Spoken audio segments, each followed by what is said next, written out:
achievements of ma'am. A part of that, she has achieved so many particular she has done about the research papers and the books she has published about the 9 books, and she has chaired technical session. There was 25, and she has been editor in chief in 2 parts. So now in community service, she is associated with Udyamita Sanstha and Akar School also, and she has been the ex-dean in University of Rajasthan. So many things, so many parts she have covered in all over the life, and she knows so many things about us. So as far as nowadays we are going for the online classes, so we are facing some issues. In the PTM also we are getting so many things from the parent side, from the student side. So now how to resolve those issues? These all things will be told by the ma'am in a very interesting manner. तो बिल्कुल without meeting leave किए आप लोग जो हैं वो पूरी बात सुनेंगे और म्यूट रहेंगे, जैसे कि आप सारी बात को समझ भी पाएं. So as ma'am is there with us, so she is going to tell us so many new things which are beneficial for us. So now I would like to request our Honorable Director, Mr. Narendra Singh Rawat sir, to address ma'am and to welcome her in this session. Sir, please.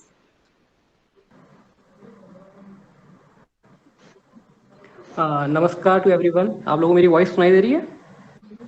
Yes, sir. Yes, sir.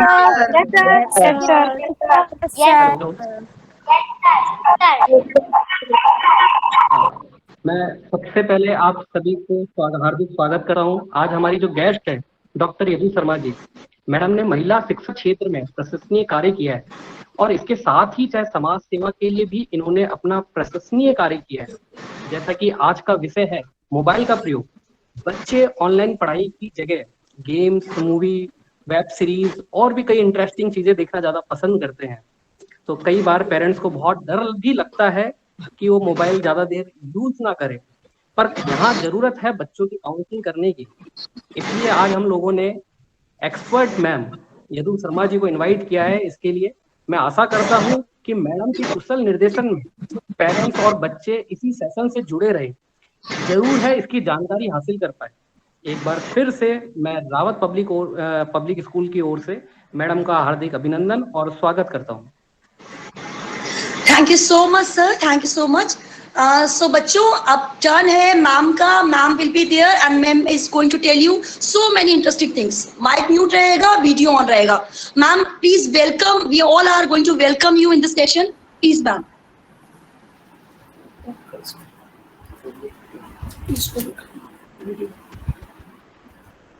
Good morning. Good morning, ma'am. Good morning, ma'am. इतने प्यारे प्यारे बच्चों के बीच स्वयं को पाकर good morning. Good morning, कैसे हैं आप सब? Good morning, ma'am. आज का दिन तो आप लोगों ने मेरा बना दिया. ऐसे प्यारे प्यारे बच्चे जिन पे अब तक हम रिसर्च करते थे या केवल बातचीत करते थे, गुड मॉर्निंग डेटा कलेक्शन करने के लिए जाते थे, लेकिन आज हम जो देख रहे हैं इस फुलवारी को तो मन बड़ा प्रसन्न है. तो सबसे पहले आज के इस प्लेटफॉर्म पर मुझे बुलाने के लिए, ऐसा सौभाग्य प्रदान करने के लिए मैं रावत पब्लिक स्कूल के मैनेजमेंट को तहे दिल से बधाई, धन्यवाद देती हूँ कि आपने मुझे मौका दिया जिसका बेनिफिट आज मैं उठाने जा रही हूँ. दूसरा धन्यवाद है हमारी सबसे बड़ी स्टूडेंट मैत्री को, हमारी पहचान है अर्जुन और द्रोणाचार्य के रूप में. आज मुझे खुशी है ये कहते हुए कि मैत्री जैसे विद्यार्थी हमारे सुबोध की सुरभि को चहुं और फैला रहे हैं. और जैसे ही मैत्री स्क्रीन पर आई, बच्चों ने कितने प्रेम से, सहजता से हमें उन्हें उनका स्वागत किया. इससे पता लगता है कि एक विद्यार्थी अपने टीचर को कितना प्यार करता है. तो प्यारे बच्चों, समय बहुत कम है, आपके बहुत अधिक है. आपका जो आज का टॉपिक है appropriate use of mobile phone for online students studies in schools, बहुत ही शानदार टॉपिक है. आज तक हम ये समझ रहे थे कि आईसीटी का उपयोग केवल खेल या मनोरंजन के लिए किया जाता है, लेकिन इस कोविड पेंडेमिक पीरियड ने हमें ये बताया कि ये केवल महज हमारा खेलने का साधन नहीं है, बल्कि इससे हम अपने ज्ञान में वृद्धि कर सकते हैं और देश और राष्ट्र के किसी भी कोने में बैठकर अपने अंतर्निहित शक्तियों को प्रस्फुटित कर सकते हैं। और सबसे बड़े सौभाग्य की बात ये कि पैंडेमिक पीरियड में भी हमारे समाज ने, हमारे अभिभावकों ने, हमारे विद्यालयों ने, हमारे टीचर्स ने इसका इतना बेहतर यूज किया कि काश अगर ये नहीं होता तो शायद हम 2 साल सेशन को कंटिन्यू करने में, माना कि हम जब ऑफलाइन पढ़ते हैं तो हम 100% सीखते हैं, लेकिन ऑनलाइन पढ़कर भी हम 70% सीख रहे हैं। यानी आज स्थिति ये है, एक उदाहरण से मैं आपको बताना चाहूंगी। आप किसी हाईवे पे जा रहे हैं, 100 की स्पीड से आपकी गाड़ी जा रही है, आपने देखा होगा अचानक कोई सड़क का एक टुकड़ा जो टूटा फूटा आ जाता है, आपके पापा गाड़ी की स्पीड को 20 या 30 पर कर लेते हैं और धीरे धीरे गाड़ी को पास कर देते हैं, और वो टुकड़ा जैसे ही पास हो जाता है वापस आपकी गाड़ी दौड़ पड़ती है सरपट उस सड़क पर। उसी प्रकार इस शिक्षक प्रशिक्षण जो हमारा कार्यक्रम है, उसमें शिक्षण अधिगम की जो प्रोसेस है उसको भी हाईवे से ट्रैक पर लाने के लिए हम लोग जो निरंतर प्रयास कर रहे हैं, उन प्रयासों में हमारी स्पीड कम जरूर हो गई है लेकिन बंद नहीं हुई है। और हम जो प्रमोट भी कर रहे हैं विद्यार्थियों को, ऐसे में हमारे सामने एक सबसे बड़ा चैलेंज है बेटा कि कंपटीशन का जमाना है। अगर आप इस मोबाइल का मिसयूज करते हैं, इसका अगर आप एप्रोप्रिएट उपयोग करना नहीं सीखते हैं, तो आने वाली चुनौतियों का आप सामना कर पाने में असफल होंगे। आप इस देश के भावी कर्णधार हैं। आपको पता है हम विश्व गुरु बनने की तरफ अग्रसर हैं। आज हम आत्मनिर्भर भारत की बात करते हैं, सशक्त भारत की बात करते हैं, आईसीटी फ्रेंडली भारत की बात करते हैं। ये तमाम चीजें अब आपके कंधों पर हैं कि आप इस देश को कैसा बनाएंगे। हम तो आने वाला कल हैं, हम पास्ट में चले जाएंगे, लेकिन आने वाला कल जो है वो आप होंगे, हम जाने वाला कल है। इस जाने वाले और आने वाले कल के बीच में जो गैप है उसको भरने का काम हम लोगों को करना है, और आपको इस तरह से गाइड करना है कि ताकि आप इन तमाम संसाधनों का उपयोग अपने नैतिक, चारित्रिक और राष्ट्रीय उत्थान के लिए किस प्रकार से कर पाए। तो यहाँ मेरा आप सभी से निवेदन है कि आप सभी सबसे पहली बात तो अपने पेरेंट्स की प्रत्येक बात को ध्यान से सुने और उसको फॉलो करने का प्रयास करें, क्योंकि दुनिया में अगर सबसे पहला गुरु कोई है तो आपके माता पिता हैं। उसमें भी आपकी माँ का जो इसमें है बड़ा अहम रोल है। तो मैं जो माताएं इससे जुड़ी हुई हैं इस प्लेटफॉर्म से, उनसे भी मेरा विनम्र अनुरोध है कि आप बच्चों को कोई भी चीज के लिए अगर रोकते हैं तो रोकने का 2 तरीके हैं। एक तो आप डायरेक्ट उसको रोक दें, दूसरा आप उसको कारण बताकर रोकें कि ये कारण है जिसकी वजह से तुम्हें इस चीज का उपयोग नहीं करना चाहिए। इसमें भी एक छोटा सा एग्जांपल मैं आपको दूं। जब आप छोटे होते हैं तो आपको जो दीपक जैसे हम प्रज्वलित करते हैं उसकी लौ के प्रति आपका आकर्षण होता है, आप उसको पकड़ना चाहते हैं, वो माँ आपको इसी प्रकार आपने देखा होगा कि आप जो कपड़े का प्रेस करते हैं उसमें भी एक बल्ब होता है रेड कलर का, उसको देखते ही बच्चा उसके ओर दौड़ता है। माँ कहती है इसको हाथ नहीं लगाना, छूना नहीं, करंट आ जाएगा। ऐसे ही ड्राइंग रूम में आके चाय रखते हैं या दूध हैं, आप उस कप को दौड़ के पकड़ने का प्रयास करते हैं, माँ कहती है नहीं ये गर्म है। यानी माँ आपको जो ज्ञान दे रही है वो थ्योरेटिकल ज्ञान देती है। माँ के एब्सेंट में आप क्या करते हैं, अपनी क्यूरियोसिटी को शांत करने के लिए उन चीजों को छू कर देखते हैं।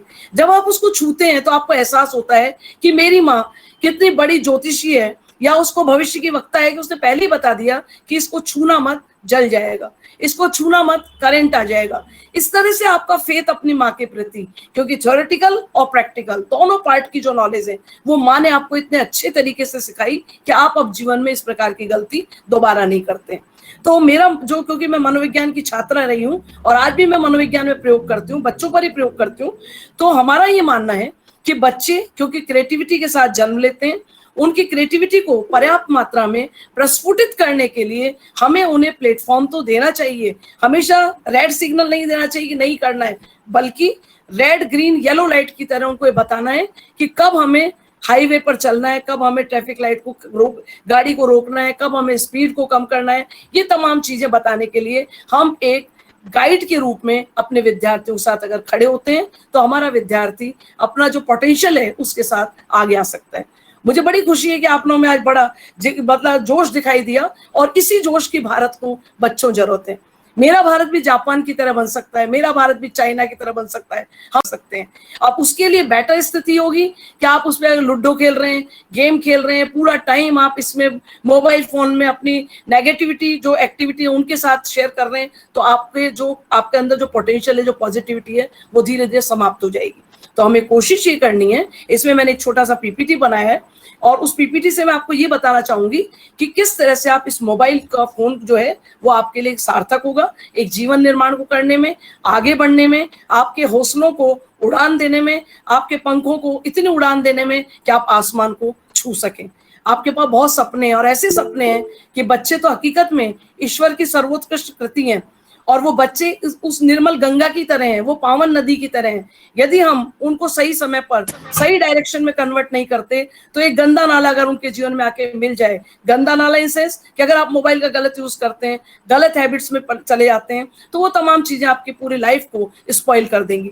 तो हमें कोशिश ये करनी है कि हमारे इस जीवन को ऐसा पवित्र बनाएं, आत्मा को इतना पवित्र बनाएं, मन और मस्तिष्क को इतना पवित्र बनाएं कि जहां किसी भी प्रकार की गंदगी की कोई गुंजाइश ना रहे। गंदगी से आशय मेरा यह है कि जो कार्य आपके जीवन में बाधा उत्पन्न करता है, आपके हौसलों को पीछे करने में सहायक होता है, उन तमाम कार्यों का आप निषेध करें, उन तमाम कार्यों को आप करने के लिए प्रेरित हो जिनसे आपके अंदर जो खूबियां हैं वो खूबियां निकल कर बाहर आए। जैसे फॉर एग्जाम्पल आप अच्छी ड्राइंग कर लेते हैं, आप अच्छा गाना गाते हैं, आप अच्छी एक्टिंग करते हैं, तो उन तमाम चीजों को आप एकत्रित करके कैसे अपने जीवन को आगे बढ़ाएं, इस पर रिलेटेड आज हम बात करने जा रहे हैं। अब हम अपना पीपीटी से हम शुरुआत करते हैं, लेकिन पीपीटी को आप पढ़ें, देखें और साथ साथ में मैं आपको एक एक स्लाइड पर, क्योंकि आप बहुत छोटे हैं, इतने छोटे बच्चों को पढ़ाने का मौका मुझे रावत पब्लिक स्कूल दे रहा है, तो मैं कोशिश करूंगी कि मैं प्रत्येक बच्चे की भावना तक पहुंच सकूं। आपके कोई प्रश्न है, कोई जानकारी है तो आप एक कागज पे नोट करके रखें। लास्ट में मैं आपको 5 से 7 मिनट प्रत्येक बच्चे को मौका देंगे जो मुझसे अपनी कोई भी प्रॉब्लम है तो शेयर कर सकता है। तो सबसे पहले हम देखते हैं कि एजुकेशन क्या है, इसका इंट्रोडक्शन क्या है। तो आपको मेरे साथ स्क्रीन दिखाई दे रही है। Education is nothing but gaining knowledge and skills which may use the past information, present and also with future information transferred from one person to another through teaching, research, training. Very simple इसमें मैंने लिखा है कि एक व्यक्ति से दूसरे व्यक्ति को जो सूचनाएं भविष्य, वर्तमान और भूतकाल की हम डिलीवर करते हैं, वो तमाम सूचनाएं एजुकेशन एक माध्यम है जिसके माध्यम से हम ज्ञान को और स्किल्स को एक दूसरे के साथ शेयर करते हैं। पहले तो एजुकेशन का एक ही तरीका था, रेगुलर स्कूल था, ऑफलाइन क्लासेस थी, but nowadays it is of 2 types. आप देख रहे हैं स्क्रीन पर, एक ऑनलाइन एजुकेशन है, एक रेगुलर एजुकेशन है। अब प्रश्न ये कि इन दोनों एजुकेशन में फर्क क्या है। पढ़ते तो हम वही सिलेबस है, वही कैरिकुलम है, लेकिन इन दोनों के बीच में जो मेन फर्क है वो बेटा आपको दिखाई दे रहा होगा। जब हम ऑनलाइन एजुकेशन की बात करते हैं तो it is easy, sitting at home can gain the knowledge, whereas knowledge is gained in a particular center। जब हम ऑनलाइन एजुकेशन की बात करते हैं तो वो बड़ी आसान है। अब जैसे आप घर पे बैठे हैं, ड्राइंग रूम में भी बैठे हो सकते हैं, बेडरूम में बैठे हो सकते हैं, स्टडी रूम में बैठे हो सकते हैं, आप फ्री हैं, कहीं भी बैठ के आप अपनी नॉलेज को गेन कर सकते हैं। बट जब हम रेगुलर एजुकेशन की बात करते हैं तो एक पर्टिकुलर क्लासरूम है आपका, 9th A के अगर आप एनरोल्ड है तो आप 9th A में ही बैठेंगे। आपकी मर्जी कर रही है मैं B में चले जाऊँ, C में चले जाऊँ, तो आप नहीं जा सकते। तो यानी जहाँ लिमिटेशन है, जब पर्टिकुलर सेंटर है, जो टेबल चेयर आपके फिक्स है, वहां जाकर अगर आप पढ़ते हैं तो वो स्थिति आपके ऑनलाइन और रेगुलर क्लासेस में पहला डिफरेंस है। दूसरा, जब हम बात करते हैं ऑनलाइन एजुकेशन की, लेस एक्सपेंसिव है। अब लेस एक्सपेंसिव का मतलब कि अभी इस प्लेटफॉर्म पर हम 100 से 150 लोग जुड़ गए, लेकिन अगर अभी हम 100 से 150 लोग रावत स्कूल के ऑडिटोरियम में आते तो हमें पेट्रोल की भी जरूरत पड़ती, समय की भी जरूरत पड़ती, वहाँ लाइट, पंखे, एसी सब चालू करते तब हम इतने लोग जुड़ पाते, है ना। सब सारी व्यवस्थाएं करनी पड़ती, पीने के लिए पानी भी की आवश्यकता पड़ती, किसी के लिए चाय की आवश्यकता पड़ती, किसी के लिए कैंटीन की आवश्यकता पड़ती। लेकिन यहाँ हम बिना जेब से एक पैसा खर्च करे हम आराम से अपनी बात एक दूसरे के साथ शेयर कर रहे हैं। जबकि अगर आप रेगुलर एजुकेशन में जाते हैं तो वहाँ बिट कॉस्टली होता है आपके लिए, वहाँ आपको बहुत सारे संसाधनों को जुटाना पड़ता है, तभी आप प्रभावी ढंग से काम कर पाते हैं। इसी प्रकार जब हम ऑनलाइन एजुकेशन की बात करते हैं तो जो मिस्ड क्लासेस है आपकी can be gained on any time. आप कभी भी अपनी जो भी क्लास मिस हो गई है उसका आपने रिकॉर्ड कर लिया, रिकॉर्ड करके जब आपको फुर्सत मिली आपने वो अपनी प्रॉब्लम या अपना चैप्टर सॉल्व कर लिया। Whereas मिस्ड क्लासेस, जब आप रेगुलर एजुकेशन की बात करते हैं तो missed classes are difficult to gain. वहां अगर आपकी कोई क्लास मिस हो गई, आप एक दिन एब्सेंट हो गए, तो वो सारे जो लेक्चर हैं आपके वो आपके छूट जाएंगे। डिफिकल्टीज आपकी तमाम जितनी भी है वो आपके ब्रेन में ही रह जाएंगी, उनका सॉल्यूशन आपको नहीं मिल पाएगा। जब हम ऑनलाइन एजुकेशन की बात करते हैं तो उसके 9 टाइमिंग्स हैं। आप शाम को 4 बजे भी पढ़ सकते हैं, सुबह 6 बजे भी पढ़ सकते हैं, बट अगर आप रेगुलर एजुकेशन में जाते हैं तो वहां आपको done on a perfect time, जो भी आपका स्कूल टाइम है, आपने देखा होगा बेल के साथ आप चलते हैं, आपकी कंडीशनिंग होती है कि आप morning assembly, it means morning assembly, first period sports का पीरियड है, स्पोर्ट्स पीरियड है, वो तमाम चीजें आपको देखना पड़ता है। तो कुल मिलाकर कहने का आशय, जो टाइम लिमिट है वो ऑनलाइन क्लासेस में नहीं होती। 24 आवर्स आप आराम से जब चाहें तब आप पढ़ सकते हैं। इसके अलावा ऑनलाइन एजुकेशन का जो सबसे बड़ा प्लस पॉइंट है वो है कैन गेट मोर एक्सप्लेनेशन। यहाँ आप अपनी जो भी प्रॉब्लम है उनको लेकर बहुत सारे सॉल्यूशन प्राप्त कर सकते हैं। लेकिन जब आप रेगुलर एजुकेशन की बात करते हैं तो वहाँ 45 मिनट्स की एक लिमिट होती है जिसमें एक टीचर अपने लेक्चर को डिलीवर करता है और उस लिमिट के कारण उसको कोर्स भी कवर करना होता है। इस वजह से वो उसको जितनी मात्रा में एक्सप्लेन करना चाहिए उतनी मात्रा में एक्सप्लेन नहीं कर पाता है। अब प्रश्न ये कि क्या फायदे हैं, एडवांटेज ऑफ ऑनलाइन एजुकेशन, कि जो हम तमाम ऑनलाइन एजुकेशन से अभी जुड़े, अभी पिछले 2 साल से हम इसी के आधार पर टीचिंग लर्निंग प्रोसेस को पूरा कर रहे हैं, तो उसका सबसे बड़ा बेनिफिट है automatic retention. You do not have to take notes. Automatic retention का मतलब, आपने जैसे अभी मैंने स्लाइड शो कर रखा है, आप इसके स्क्रीनशॉट ले लेते हैं। अब आपको ना तो लिखने की जरूरत पड़ रही है, नोट्स बनाने की जरूरत नहीं है, जब चाहे जब आप अपनी रिकॉर्डिंग करके उसको देख सकते हैं। तो इसका मतलब कि आपका वो जो समय है वो वहां सेव हो जाता है। दूसरा, fosters more interaction among students and instructors. इसमें भी आप देखें कि आप और हम मिलकर इस पे जो इंस्ट्रक्शन करते हैं, इंटरेक्शन करते हैं आपस में, आप अपनी जो भी प्रॉब्लम है वो टीचर के साथ ऑनलाइन मोड पर आसानी से शेयर कर सकते हैं। इसके अलावा जो सबसे महत्वपूर्ण पार्ट है इसका, learn at your own pace, flexibility. आप अपनी सुविधा से, यहाँ आपके लिए कोई बाउंडेशन नहीं है, कोई बेल नहीं बजेगी, कोई पीरियड ओवर नहीं होगा। आप अपनी सुविधा से जैसे आपको समय मिलता है अपने समय का बेहतर उपयोग कर सकते हैं। इसके बाद रिड्यूस ट्रेवल टाइम, जो अभी मैंने आपसे कहा था कि आने जाने में जो आपका समय कंज्यूम होता है, कि आप सुबह 6 बजे ऑटो में बैठते हैं, 7 बजे स्कूल पहुंचते हैं, वो 1 घंटा आना और जाना, 2 घंटे की आपकी इसमें बचत होती है और जो थकान है वो भी आपकी कम होती है। इसके बाद इसमें promotes online and computer skill. इसके माध्यम से आपने देखा कि जब हमारे जमाने में तो कंप्यूटर भी नहीं था, लेकिन हम लोगों ने, जो हम स्पीडी के लोग हैं, हमने भी ऑनलाइन क्लासेस के कारण ये तमाम चीजें सीखी और सीखने से जो हमारी कंप्यूटर स्किल है उसको हमने बढ़ाने का अवसर मिला और ये अवसर ही हमारी बात आप तक पहुंचाने में सहायक हो रहा है। फिर can work around work, family and other activities. अब इसमें आपका भी मैम ने वीडियो ऑफ करा दिया।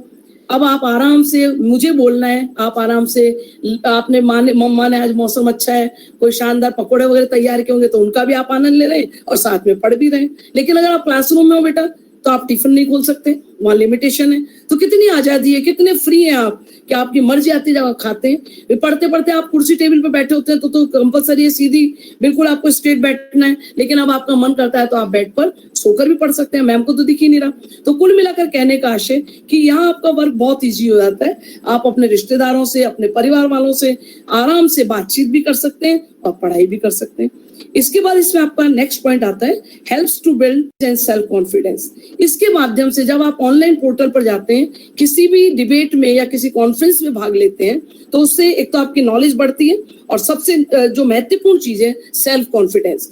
क्योंकि मेरा ये मानना है कि अगर किसी पर्सनैलिटी की हम बात करते हैं, एनालिसिस करते हैं, तो उसमें सबसे बड़ा रोल है कॉन्फिडेंस का। जिसका कॉन्फिडेंस लेवल हायर है वो बंदा आकाश को छूने की क्षमता रखता है। अभी आरएस में आपने देखा होगा एक रिजल्ट आया जिसमें एक बच्चा है जो ब्लाइंड हो गया था और उसके बाद भी उसके हौसले ऐसे थे कि वो आरएस में सेलेक्ट हुआ। तो अगर आप ठान लें तो चाहे वो फिजिकल हो या मेंटल हो, कोई भी एक माइनस पॉइंट भी अगर आपका है, कोई डेफिशिएंसी आपकी, तो भी आप उसके आधार पर अपने जीवन को रोक नहीं सकते, बल्कि आगे बढ़ने में आपको प्रेरणा दे सकता है। इतना सब कुछ होते हुए हर चीज के बेटा लाभ भी हैं और हानियां भी हैं। अब इसके जो डिसएडवांटेज हैं ऑनलाइन एजुकेशन के, वो मैं हम बात करने जा रही हूँ आपसे। वैसे अगर मैं जनरली बात करूं तो आप भी जानते हैं इसकी क्या डिसएडवांटेज है। पहला जो सबसे बड़ा डिसएडवांटेज इसका होता है वो ये कि मेरा बच्चा जो स्कूल में आता है, अपने पीयर ग्रुप्स के साथ खेलता है, टीचर्स के साथ जो बातचीत करता है, क्लास में जो मस्ती करता है, खेल के मैदान में जो मस्ती करता है, टिफिन जो शेयर करता है, वो तमाम चीजें समाप्त हो जाती हैं। उसमें एक रूम है जिसमें आप अकेले बंद हैं। अब आपका शैतानी का दिल भी कर रहा है तो आप शैतानी नहीं कर सकते। ऑनलाइन अगर आप शैतानी करते हैं तो मैम को सब पता लग जाता है।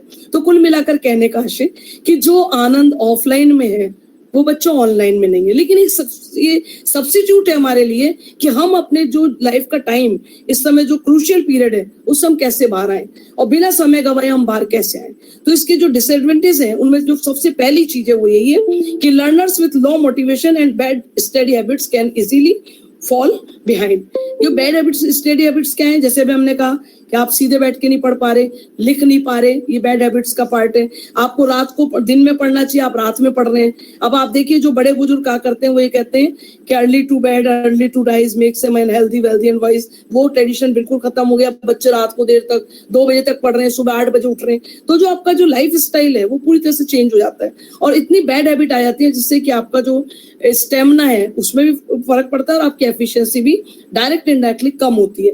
इसके बाद इसमें आपका exclusion of fun campus activities, जो आपके कैंपस में एक्टिविटीज होती हैं जो पढ़ने के साथ साथ आपको तरोताजा करती हैं। और आप देखें कि जब हम किसी भी कैंपस में घुसते हैं, ये टीचर्स जो मेरे साथ जुड़े हुए हैं, आज मैं भी प्रिंसिपल हूँ, जब कॉलेज में जाती हूँ तो उन बेटियों को जब मैं नहीं देखती हूँ तो वही गीत याद आता है, तुझे ना देखूं तो चैन मुझे आता नहीं है। ऐसे ही मेरी मैडम्स को भी ऐसा लगता होगा, आपकी मैडम्स को, टीचर्स को, कि वो फुलवारियां, अब वो गुलाब के फूल तो वहां हैं, पौधे तो वहां हैं, लेकिन जो हमारे सच्चे पौधे हैं जो हमको प्रेरित करते हैं वो कैंपस में दिखाई नहीं देते। तो एक अजीब सी वीरानी है। हम जाते हैं वहां पूरे सैनिटाइज होके जाते हैं, बिल्कुल एकांत में हम भी बैठे रहते हैं। विद्यार्थी कैमरे से, अगर हम ऑनलाइन पढ़ाते हो 4 या 5 के चेहरे दिखते हैं, तो ये तमाम चीजें बड़ी परेशानी पैदा करती हैं। तो इसको हम बहुत मिस करते हैं। इसके अलावा missing out on non verbal communication. जो नॉन वर्बल कम्युनिकेशन है, याद करें स्कूल में सीढ़ियों से आप उतर रहे हैं, सामने मैम आ गई, आपने गुड मॉर्निंग किया, ये तमाम चीजें जो आपका कम्युनिकेशन अपने टीचर के साथ होता है। स्टाफ रूम में आप जा रहे हैं, आप जो परमिशन लेके पानी पी रहे हैं, वो तमाम चीजें अब खत्म। तो इन चीजों का जो आनंद है, इस बहाने हम टीचर की आंखों से आंखों मिलाकर जो बात कर पाते हैं, वो तमाम चीजें अभी हम मिस कर रहे हैं।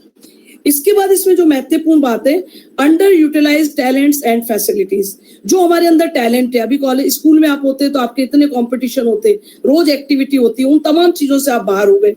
अब ठीक है, कोरोना का काल है, ऑनलाइन मैम ने कहा है बनाना है, लेकिन एक तो साथियों को देख के बनाना किसी चित्र को, और एक खुद के कमरे में बैठ के बनाना, दोनों में फर्क है। आपने देखा होगा जब एग्जामिनेशन हॉल में आप पेपर सॉल्व करते हैं, आपकी स्पीड अपने दोस्तों को देख के बढ़ती है कि वो कॉपी भर रहा है इसलिए मुझे भी भरनी है। वो एक तरह से इनडायरेक्ट मोटिवेशन का पार्ट होता है, वो आपको मोटिवेट करता है कार्य करने के लिए। ऐसे खेल के मैदान में जब आप अपने दोस्तों के साथ खेलते हैं तो उसका आनंद अलग है, अंदर से स्वतः स्फूर्ति आती है, आपका कॉन्फिडेंस का लेवल बढ़ता है, आप में जोश आता है, बिना बॉर्नवीटा पिए आप बूस्टअप हो जाते हैं। ये तमाम चीजें ये आपको स्कूल के एनवायरनमेंट में मिलती हैं, ये आपको ऑनलाइन एजुकेशन में नहीं मिल पाती है।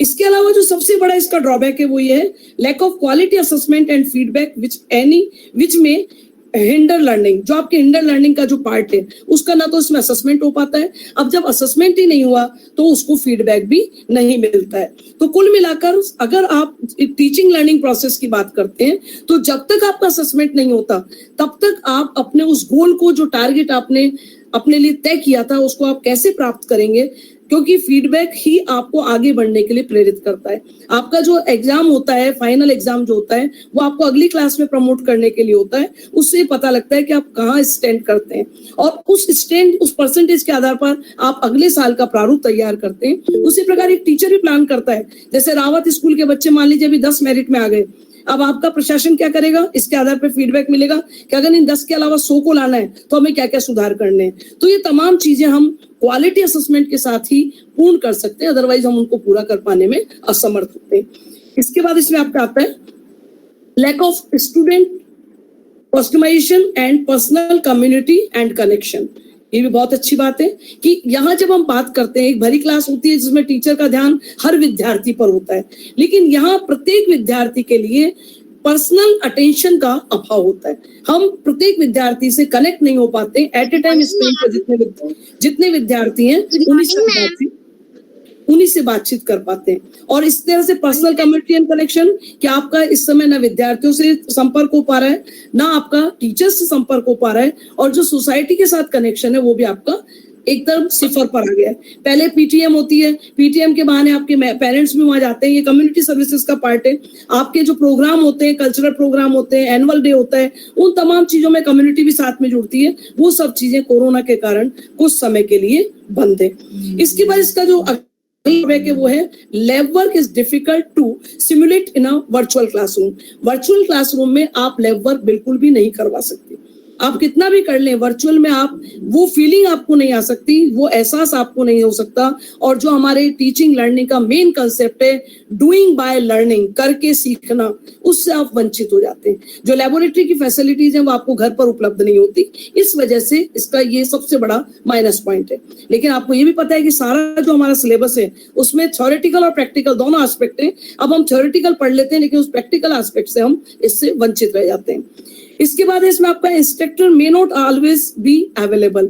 यहाँ वहां जब आप लैब में होते हैं तो इंस्ट्रक्टर आपके साथ होता है, टीचर आपके साथ होता है, लेकिन जब आप ऑनलाइन काम कर रहे हैं तो इसमें उनकी वो अवेलेबल आपके साथ नहीं होते हैं। एक टीचर का साथ होना भी आपको ये एहसास कराता है कि अगर मैं कहीं मजार में मेरी नैया फंसेगी तो मेरा अध्यापक साथ में खड़ा है जो मेरी नैया को पार लगा देगा। इसके अलावा इसमें महत्वपूर्ण बात है स्टूडेंट में फील आइसोलेटेड फ्रॉम क्लासमेट और इंस्ट्रक्टर। अब आपको भी अपने साथियों की याद आ रही होगी, आपको भी स्कूल की वो शैतानियां याद आ रही होंगी। और एक बात और ध्यान रखें कि जो कैटेगरी है विद्यार्थियों की, जो प्रॉब्लमेटिक विद्यार्थी होते हैं उनमें क्रिएटिविटी होती है। प्रॉब्लम क्रिएट करना भी, मैं इसको प्रशासन गलत अर्थ में ना ले, प्रॉब्लम क्रिएट करना भी कभी कभी ओरिजिनल वर्क या ब्रेन स्टॉर्मिंग का पार्ट होता है, क्योंकि हर बंदा प्रॉब्लम क्रिएट नहीं कर सकता। उसको जनरेट करने के लिए आपके माइंड में इस तरह की ग्रूमिंग होती है, तभी आप वो सब तमाम चीजें कर पाते हैं। वो उसके लिए आपके जो क्लासमेट हैं, आपके इंस्ट्रक्टर हैं, उनके अभाव में आप ये तमाम चीजों से वंचित हो जाते हैं। फिर है आपका लैक ऑफ रूटीन स्ट्रक्चर। जो आपका रूटीन का जो टाइम टेबल है वो बिगड़ गया। पहले तो आपका टाइम फिक्स था, इतने बजे बस आएगी, आप ना बिल्कुल अपना रेडी रहते हो, सब फ्रेश होकर सुबह मॉर्निंग में बिल्कुल घड़ी से आप चल रहे थे। लेकिन अब क्या हो गया, अब जब जागो जब सवेरा, इसलिए कहीं कोई दिक्कत नहीं है, कहीं कोई तैयारी नहीं करनी, टोटल आपका जो रूटीन है वो डिस्टर्ब हो गया। और मुझे कहते हुए कहीं कोई इस बात में संदेह नहीं है कि जो पेरेंट्स हैं उनके लिए भी सबसे बड़ी दिक्कत हो गई, और जो माताएं घर पर हैं उनके लिए बड़ी दिक्कत हो गई कि कोरोना ने सबको आराम दिया, लेकिन जो घर पर हाउस वर्कर हैं, जो घर में काम कर रही हैं, हाउस लेडी हैं, उनके लिए एक नई चुनौती दे दी कि हमेशा वो रसोई में ही रह रही हैं। 24 आवर्स कुछ ना कुछ बनता ही रहता है, मौसम अच्छा है तो कुछ ना कुछ चलता ही रहता है। तो पूरा आपका रूटीन, वैसे तो मम्मा ने टिफिन में एक पराठा डाल दिया, हो गई छुट्टी, लेकिन अब आप 6 घंटे 7 घंटे लगातार उनके साथ हैं, तो खाने पीने की प्रक्रिया आपकी लगातार चलती है। अब ऑब्वियस है कि बिना एक्सरसाइज का जब हम खाते रहेंगे तो उसके दुष्परिणाम भी हमारे फिजिकल जो हमारी बॉडी है उसके ऊपर दिखाई देंगे। फिर इसमें आपका अगला जो ड्रॉबैक है वो है slow internet connection make assessing course difficult.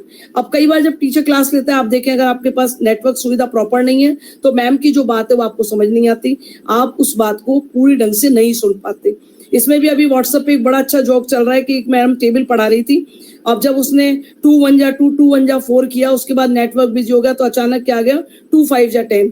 अब वो जो बीच की 2 चीजें स्किप हो गई, अब उस बच्चे को जो 2 की टेबल याद हो गई वो यही याद हो गई। अब वो कहता है मेरी मैम ने मुझे यही बताया। अब उसको ये नहीं पता कि तेरे और मैम के बीच में नेटवर्क प्रॉब्लम थी जिस वजह से तुमने उसको आगे नहीं सुना।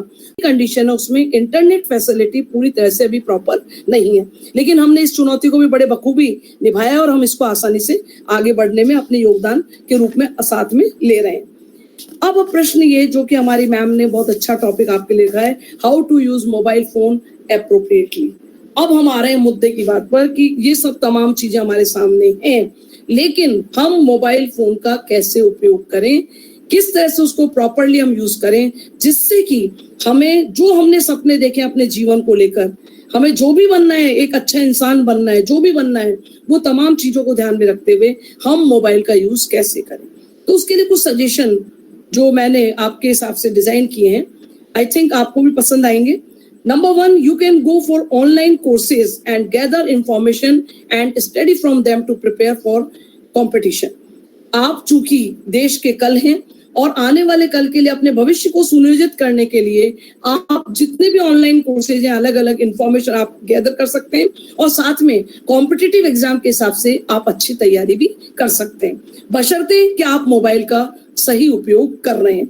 अब आपने मोबाइल में मान लीजिए सारे गेम डाउनलोड कर लिए, आप दिन भर लूडो या कैरम खेल रहे हैं, तो आपसे बड़ा बेवकूफ कोई नहीं है। उससे आप अपनी एनर्जी को जाया कर रहे हैं। मैं नहीं कहती दिन भर आप पढ़ते ही रहें, बल्कि आप अगर मोबाइल फोन के साथ जुड़ रहे हैं तो बेटे उसका उपयोग केवल स्टडी पॉइंट ऑफ व्यू से करें। अगर आपको खेलना है, आपको कहीं रेस्ट की आवश्यकता है, मेंटल पीस की आवश्यकता है, तो आप घर में जो हमारे परंपरागत खेल हैं उनसे खेलें। जैसे लूडो है, अब आप कहेंगे साहब मैम अकेले लूडो कैसे खेलें, तो ये वर्चुअल दुनिया ने उसमें भी 2 लोगों को बिठा दिया, आप बैठे बैठे पलंग पर खेलते रहते हैं, आनंद तो बहुत आता है। लेकिन अगर आपको लगता है कि आपके पास उसकी कंपनी के लिए कोई दूसरा पीयर ग्रुप या साथी नहीं है, तो आप अपने दादा दादी नाना नानी के साथ खेलिए, मम्मी पापा के साथ खेलिए। वो जो आनंद के पल होंगे, वो जो आप एंजॉय करोगे, वो इस वर्चुअल से 1000 टाइम बेटर होगा। और सबसे महत्वपूर्ण चीज कि जो आपकी एनर्जी है वो उसमें सेव होगी। इसके अलावा आप फिजिकल एक्सरसाइज करेंगे तो उससे आपका स्टेमिना बढ़ेगा, आपकी इम्यूनिटी बढ़ेगी। जैसे जैसे ये स्ट्रांग होंगे तो आपकी जो ब्रेन संबंधी एक्टिविटीज हैं वो ऑटोमेटिक क्या होंगी, शार्प होंगी। क्योंकि अगला जो मेरा पॉइंट आ रहा है वो आपके कॉग्निटिव पार्ट से रिलेटेड होगा, और कॉग्निटिव पार्ट को स्ट्रांग करने के लिए फिजिकल पार्ट का स्ट्रांग होना अनिवार्य है। इसके बाद सेकंड बिंदु पे जब हम बात करते हैं तो students can enhance their general knowledge by referring to different websites that provide news on the current affairs of the world or any specific region। किसी विश्व में, पूरे विश्व के बारे में या किसी स्पेसिफिक रीजन के बारे में आपको अगर कोई जनरल नॉलेज की आवश्यकता है तो आप आसानी से उस जनरल नॉलेज को गेन कर सकते हैं इस स्मार्टफोन के माध्यम से। अगर आप इसका प्रॉपर यूज करते हैं तो वैसे तो सब कुछ किताबों में उपलब्ध है, लेकिन आपको लगता है उसको एनहांस करना है, आपको जो टीचर ने बताया उसका भी आपको एक्सपेंशन करना है, तो आप आसानी से ये तमाम चीजें मोबाइल पर जाकर, गूगल पर जाकर सही वेबसाइट को देखकर अपनी नॉलेज को अपडेट करने के लिए इसका आप उपयोग कर सकते हैं। इसके बाद many websites also provides facilities to students to ask questions and clear their doubts which leads to effective learning. अब देखिए गूगल तो एक महासमुद्र है जिसमें से मोती चुनकर लाना एक अच्छे तैराक की विशेषता है।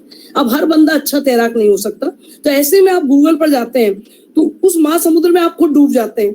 तो इसके लिए कई वेबसाइट ऐसी हैं, जैसे बायजूस है आपका, है ना, मेरिट नेशन है, वेदांता है, इस तरह की ऐप जो वेबसाइट है उन पर जाएं, अपनी जो भी क्वेरी आप वहां डाल दें, और जो एक्सपर्ट व्यक्ति है वो आपके जितने भी डाउट्स हैं उनका जब समाधान करेंगे तो आपको डायरेक्ट ही मोती मिलेंगे।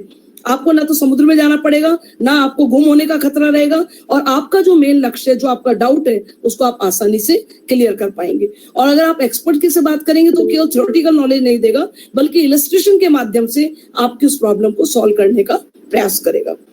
इसके बाद student can also share their work with their friends और any educator for their assistance और टू एप्रिसिएशन।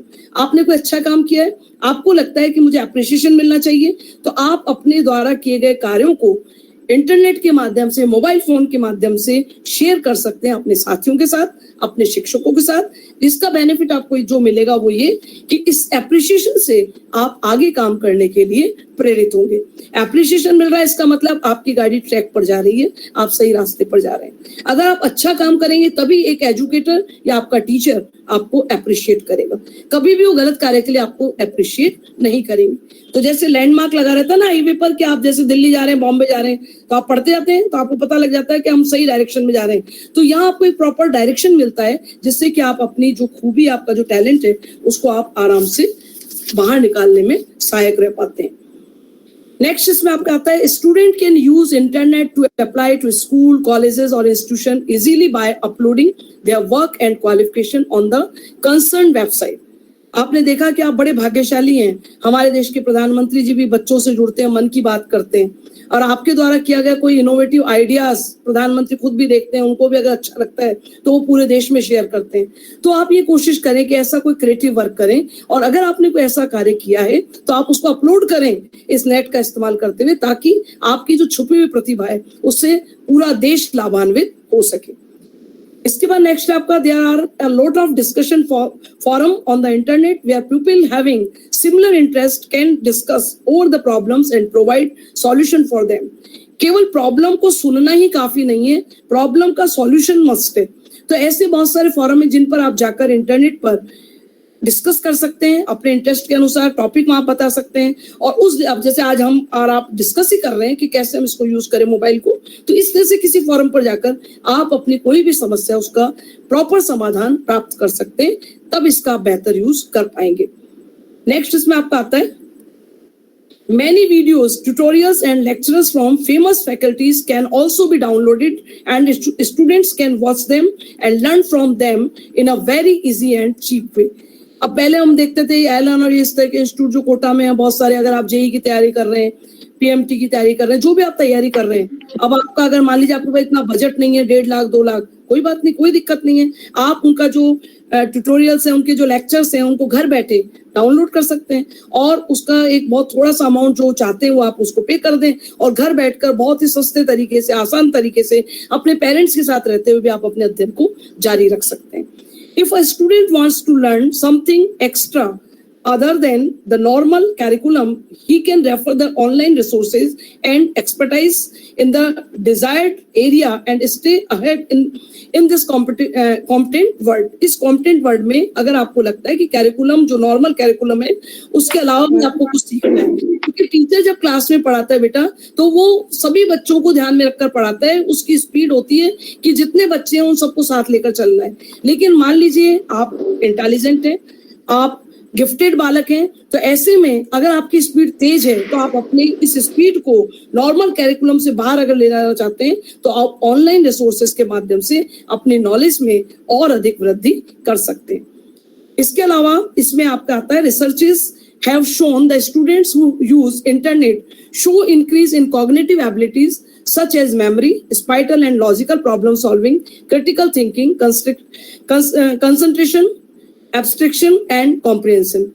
यहाँ जो महत्वपूर्ण बात है, शोध से ये सिद्ध हो चुका है कि जो बालक इंटरनेट को काम में लेते हैं, अब इंटरनेट को काम में लेने का मतलब नहीं है कि आप गलत साइट देख रहे हैं, गलत काम कर रहे हैं। कहने का आशय कि अगर आप नॉलेज बेस आप जो भी इंफॉर्मेशन गेन कर रहे हैं तो उसमें कॉग्निटिव का मतलब होता है आपका ज्ञानात्मक पक्ष। जब हम नॉलेज की बात करते हैं तो उसमें बहुत सारी चीजें हैं। कॉग्निटिव पक्ष अगर आपका मजबूत है, जिसमें होता है आपका नॉलेज है, आपका अंडरस्टैंडिंग लेवल है, एप्लीकेशन है, आपका इंटरेस्ट है, एटीट्यूड है, एप्टीट्यूड है, इन तमाम चीजों को मिलाकर आपका कॉग्निटिव एबिलिटी डेवलप होती है। और ये सब चीजें अगर आप पूरी तरह से करते हैं तो आपकी मेमोरी शार्प हो जाती है। आपको ना तो बादाम खाने की आवश्यकता पड़ती है, ना शंख पुष्पी पीने की आवश्यकता पड़ती है, ना च्यवनप्राश खाने की आवश्यकता पड़ती है, बल्कि आपका जो ब्रेन है वो इतना स्ट्रांग हो जाता है। स्पाइटल एबिलिटी आप समझते होंगे। स्पाइटल एबिलिटी का मतलब कि किताब में किस जगह किस पन्ने पर क्या लिखा हुआ है, ये योग्यता आप में आ जाए। कैसे कि आपने किताब पढ़ ली, अब आपसे अचानक कोई पूछे ये बात कहाँ लिखी है, आप उसको बता सकते हैं फला पेज पर राइट हैंड साइड पर इस नंबर इस पैरे में ये बात लिखी है। इसका मतलब आपकी स्पाइटल एबिलिटी क्या हुई, स्ट्रॉन्ग। जितने भी कॉम्पिटिटिव एग्जाम होते हैं, जब आप परीक्षा हॉल में बैठते हैं, लेटर बार बार कहता है नकल ना करें, लेकिन जिनकी स्पाइटल एबिलिटी स्ट्रॉन्ग होती है उनके नोट्स की कॉपी, उनकी इमेज जो पॉइंट है उसके ऊपर सामने आ जाती है और वो धड़ाधड़ लिखना शुरू कर देते हैं। तो ये है स्पाइटल एबिलिटी, और आप मेमोरी से उसको रिकॉल करते हैं और इसके बाद जितनी भी लॉजिकल प्रॉब्लम है उनको आप आसानी से सॉल्व कर लेते हैं। फिर क्रिटिकल थिंकिंग का मतलब कि आप केवल एक पक्ष में नहीं सोचते, बल्कि आप उसके मेरिट्स और डिमेरिट्स, जैसे अभी हम बात कर रहे हैं मोबाइल की, एडवांटेज डिसएडवांटेज, ये कहलाती है क्रिटिकल थिंकिंग।